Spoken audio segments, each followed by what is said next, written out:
Olá, direto da Sala Itaú Cultural em São Paulo, mais uma edição do Jogo de Ideias. Essa edição faz parte de uma minissérie que nós estamos fazendo com cineastas, com diretores e diretoras de cinema no Brasil, saber dos seus processos de criação fundamentalmente, quer dizer, saber das motivações, das influências positivas e negativas na produção de um filme, né, dos desejos desses diretores. Hoje a gente recebe um dos maiores documentaristas do Brasil, mais de 40 produções, é um recordista em termos de bilheteria, em termos de documentários no Brasil, Silvio Tendler. Tudo bom, Silvio? Tudo bom, obrigado. Obrigado por você estar aqui com a gente. Eu que agradeço o convite. Você tem 200 horas, 80 horas, sei lá, no copião, mas você faz um roteiro depois, faz um roteiro antes, você tem uma sequência em que você vai juntando as imagens para depois ver qual é a melhor sequência. Eu sou uma pessoa que, modéstia à parte, eu tenho a mesma organização que o Ziga Vertov, que o Jean Rouch, que o Santiago Álvares. Nenhum deles nunca fez um roteiro. Por que eu tenho que fazer? O documentário não tem roteiro.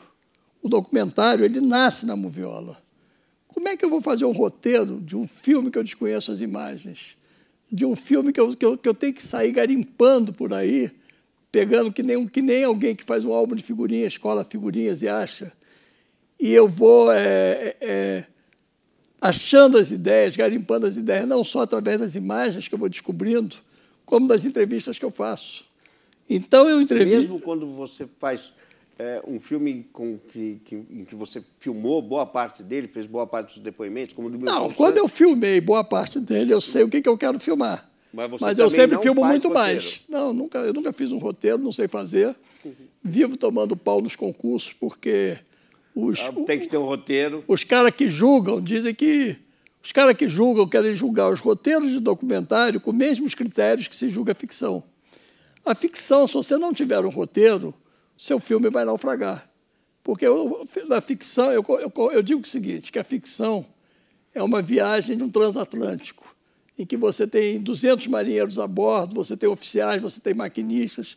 Se você não distribuir roteiro para todo mundo, as pessoas vão se perder. Cada um vai para o lugar. Cada um vai para o lugar. Se você não tem um roteiro, o fotógrafo não sabe que luz você precisa, o cenógrafo não sabe a cenografia que você quer, a figurinista não sabe as roupas que você quer criar, os personagens não sabem a representação que você quer, então fica uma coisa complicada.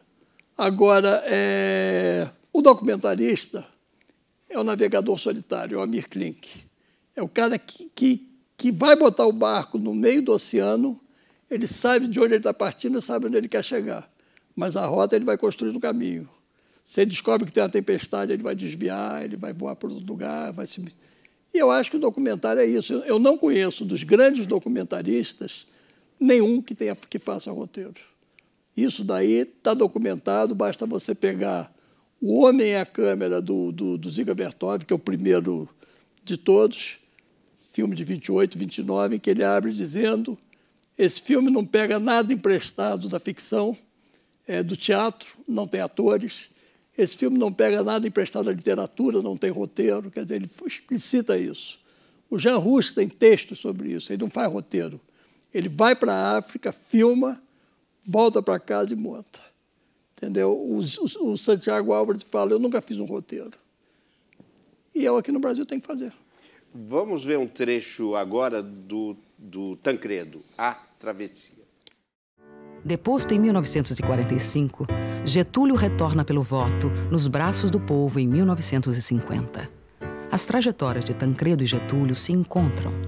O deputado federal Tancredo Neves é contraparente dos Dornelles, um dos ramos da família de Getúlio. Sua argúcia política impressiona bem o velho caudilho. Em 1953, é nomeado ministro da Justiça de Vargas. E em agosto de 54, está ao lado de Getúlio durante a crise política que culmina com o suicídio do presidente.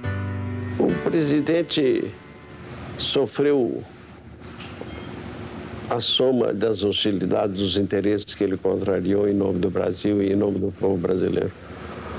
a luta pelo salário mínimo, a luta pela nacionalização do trabalho brasileiro, a luta, sobretudo, para pôr em funcionamento as refinarias, a luta para manter a Petrobras. Tudo isso foi criando em torno do governo do presidente uma atmosfera de muita pressão, que os adversários aproveitavam com muita habilidade e com muita eficiência. A crise torna-se insustentável. Madrugada de 24 de agosto de 1954. Palácio do Catete. Uma encenação inspirada na peça O Tiro que Mudou a História, de Aderbal Freire Filho e Carlos Eduardo Novaes, narra os últimos momentos do presidente. Tancredo ficará ao seu lado até o final. Getúlio manifesta gratidão e presenteia o ministro da Justiça com a caneta que assina a carta-testamento.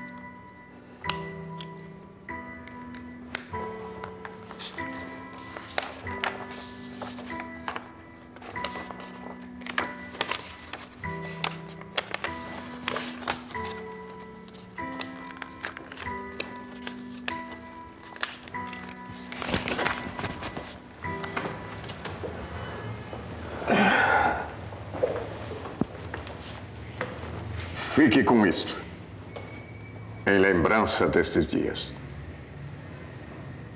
Não se preocupe, tudo vai acabar bem. Eu escolhi esse trecho, tem outras encenações, como você diz aí. E é muito raro não é muito comum você usar algum tipo de trabalho mais cênico. A primeira pergunta, se mesmo nesse trabalho você não usa roteiro. Né? E a segunda, por que você recorreu a um trabalho cênico em Tancredo?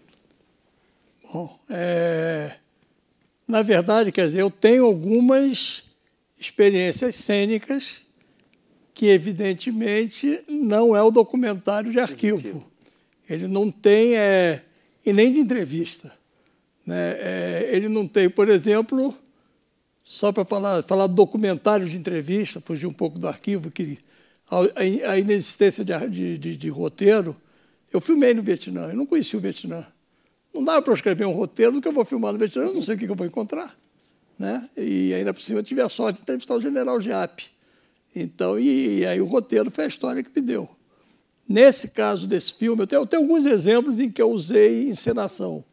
E aí sim você tem que ter uma certa roteirização, mas daí você está falando de encenação, você está falando de ficção. Mas, e a segunda questão é por que você teve que recorrer à encenação? Só ela, na sua narrativa, só ela te deu a força para isso? Não havia outra forma? Nesse caso, sim. Nesse caso, na verdade, essa cena ela faz parte de uma peça de teatro chamada O Tiro que Mudou a História, do Aderbal Freire Júnior e do Carlos Eduardo Novaes. Eles fizeram uma peça que foi encenada durante muito tempo no Museu da República e foi muito interessante, que o texto era muito bom e os espectadores passeavam pelo museu onde a história aconteceu. Aí a gente está como espectador na sala de reuniões, onde acontece o diálogo que eu narro aí. As pessoas vão para o quarto do Getúlio, onde ele se mata.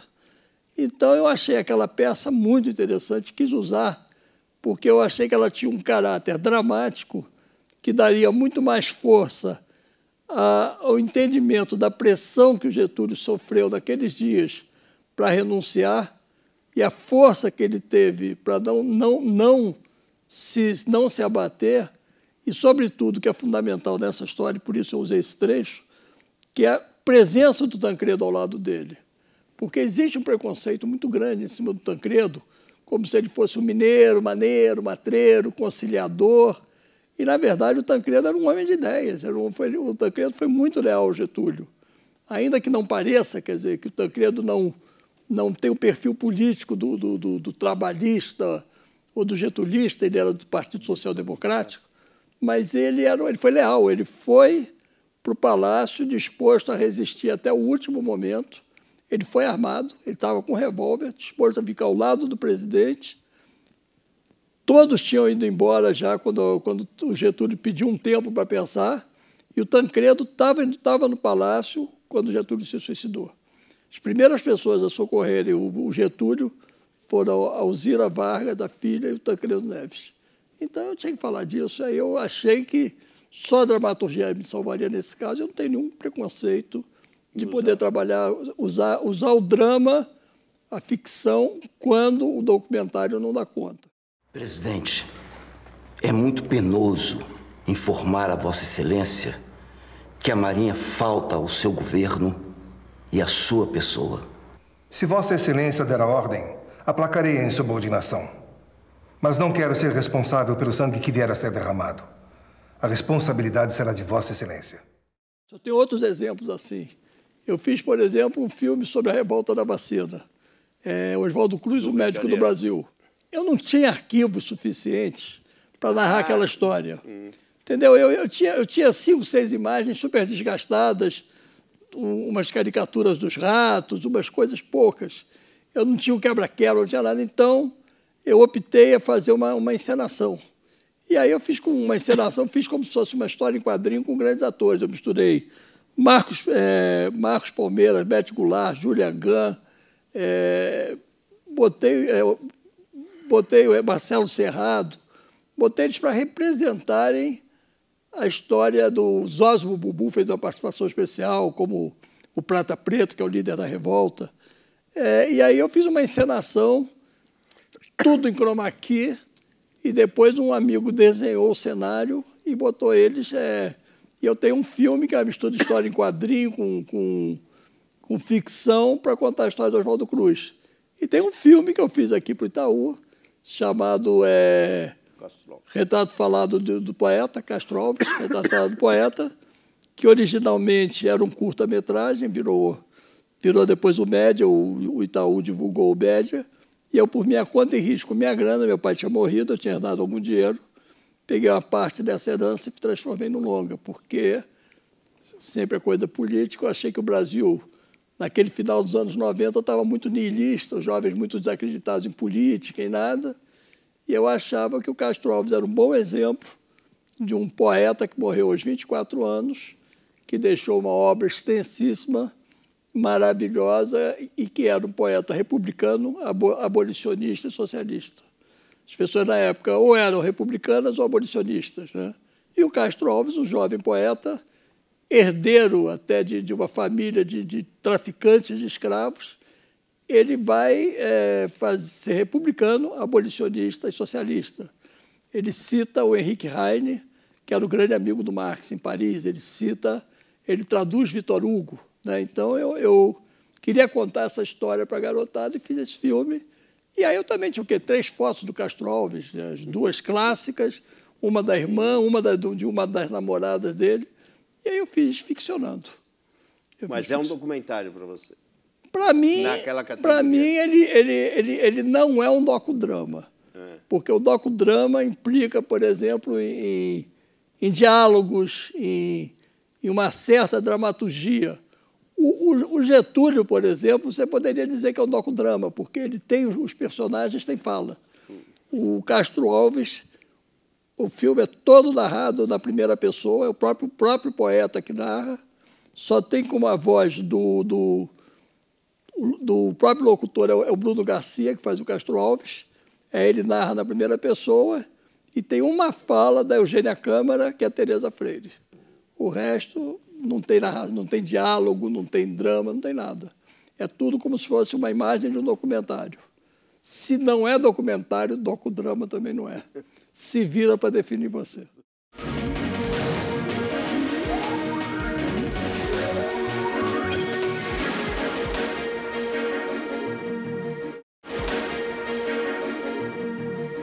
Silvio, qual foi o filme mais complicado que você fez? E o mais fácil? Sempre o próximo. O mais complicado? O mais próximo. E o mais fácil também. Na verdade, cada filme ele representa em si um desafio. Você não tem filmes fáceis e você não tem filmes difíceis. Você tem facilidades e dificuldades que você tem que superar. Você não tem problema de existência de imagem, e aí você tem que dar nó em pingo d'água para arrumar as imagens para narrar aqueles fatos. Né? Eu estava te falando da entrevista, por exemplo. A gente Eu falei porque eu trabalho sem roteiro, mas não significa que trabalhar sem roteiro seja trabalhar sem pesquisa. Eu tenho uma pesquisa, eu sei aonde eu quero chegar, eu sei as coisas que eu quero fazer. Pesquisa você faz ou você tem uma equipe? Eu trabalho com uma equipe. Eu conheço muita história, mas eu também trabalho com pessoas que conhecem história. Eu faço questão de conversar antes, pesquisar, recorrer. Tenho amigos historiadores, né? Um está aqui na sala, o Vladimir Saqueta. E essa turma te acompanha depois até a finalização? E nada, assim, acompanha, a gente briga, volta. Briga muito? Você conhece arte sem briga? Agora, você conhece uma relação de 2 anos e meio de montagem, trancado 8 horas por dia numa sala de edição, que depois o montador, o diretor não terminem as turras? E a discussão política, por exemplo? Isso ocorre? Sempre, sempre. O Tancredo, por exemplo... Tensões, fala assim, olha, eu não... Porque é um documentário, tudo bem, mas ela é uma versão da história. É uma versão da história. É a versão do Silvio Tendler. Claro. E aí você pode estar com o Vladimir Saqueta e o Vladimir fala, eu não acho que o dia final de Getúlio teve essas consequências ou esse tipo de participação da Alzira aqui ou lá. Aí você acha... Cada filme é uma negociação. Depende com quem você trabalha. Quer dizer, eu não tenho parte-pri quando eu faço um filme. Para te falar a verdade, eu não escolho meus personagens, eles me escolhem.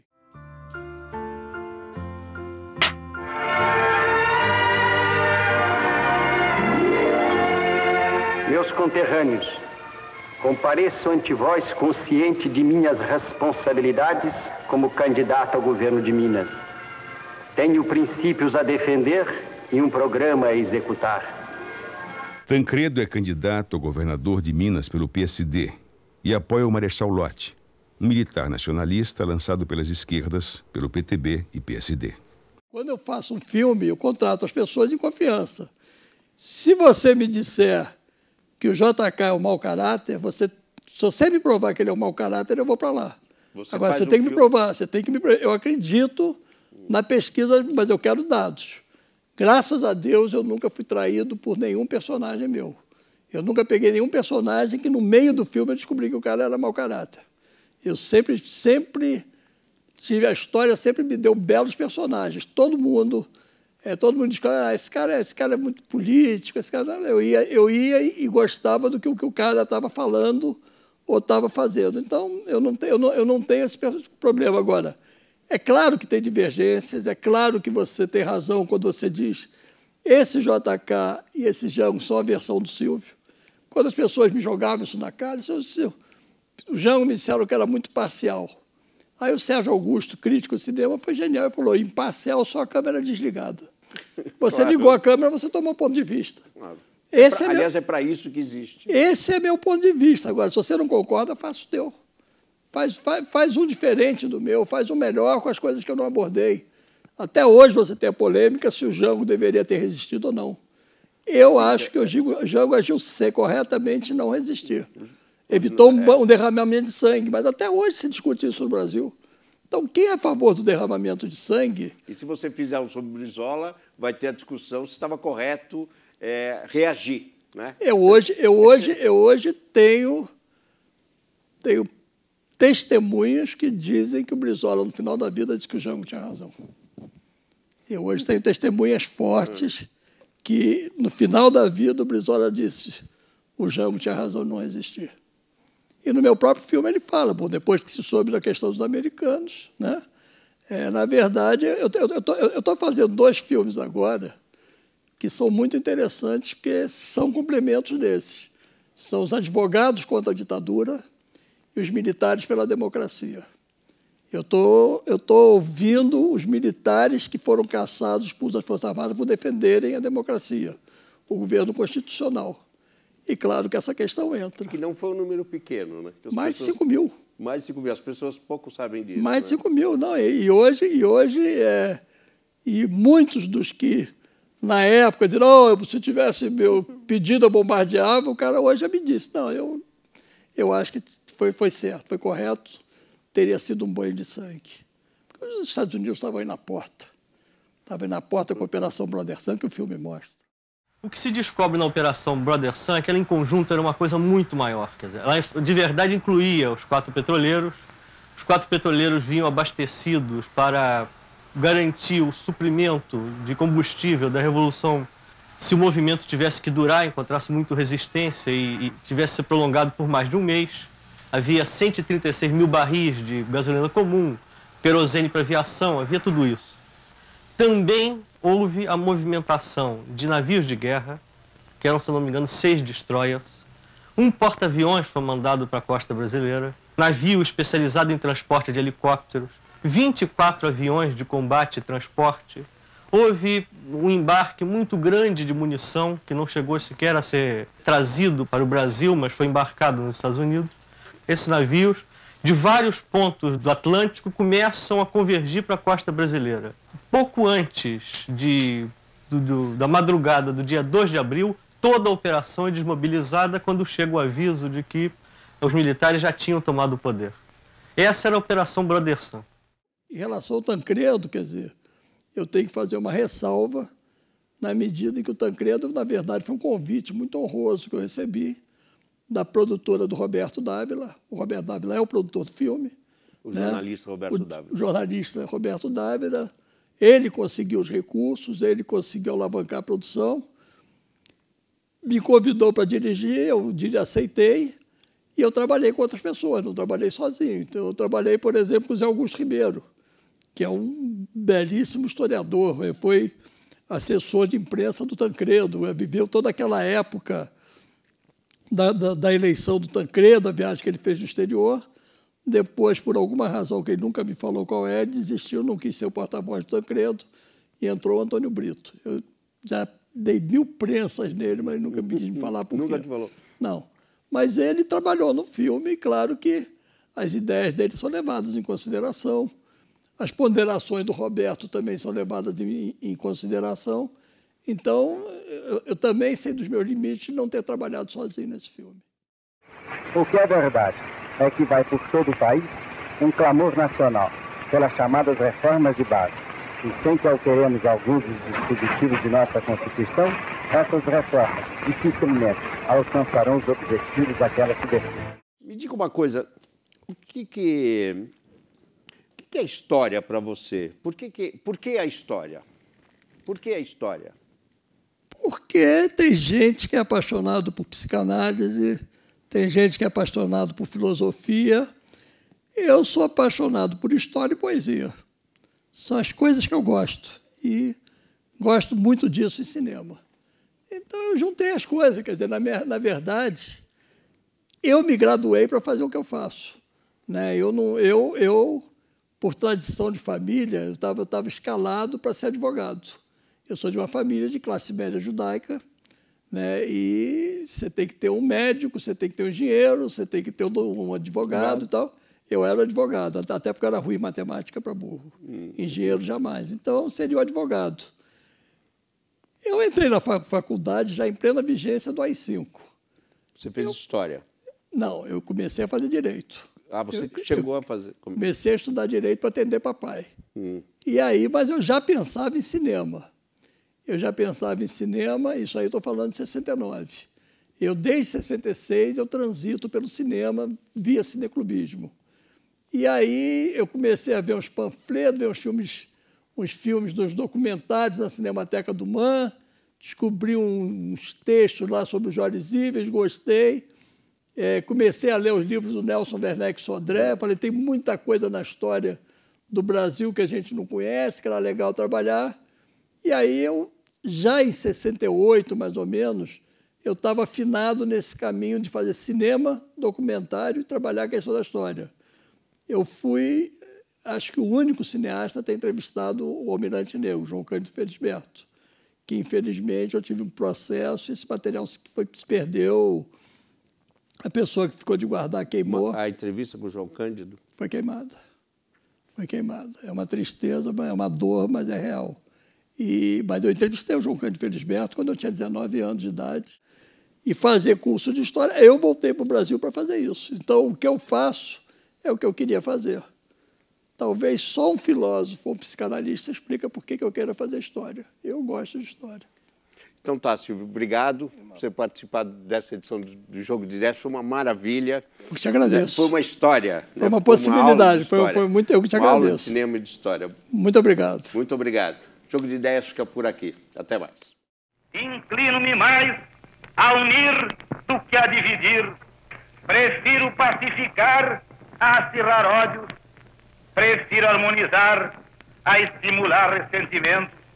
Promoveremos a paz interna, paz com dignidade, paz que resulte da segurança das nossas instituições, da garantia dos direitos democráticos, do respeito permanente à vontade do povo e à inviolabilidade da soberania nacional.